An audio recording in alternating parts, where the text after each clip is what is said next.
So here's how to pay with Revolut Virtual Card. It's actually quite easy to do, so make sure you watch till the very end so you don't skip any important steps. For this, first you will need to log into your Revolut account. After logging into your account, now here you have to click on the cards option. If you don't already have a virtual card, then click on the get a card option. After that, from here you have to click on the virtual debit card.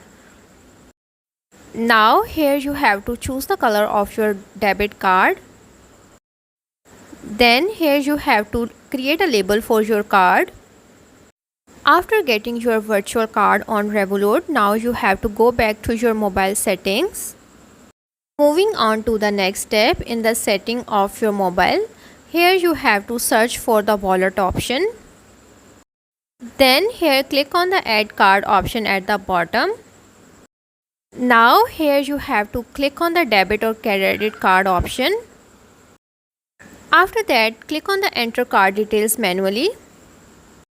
Now here you have to enter your name and the card number. After adding your card, now you can use this card to make payments. So that's how to pay with Revolut Virtual Card.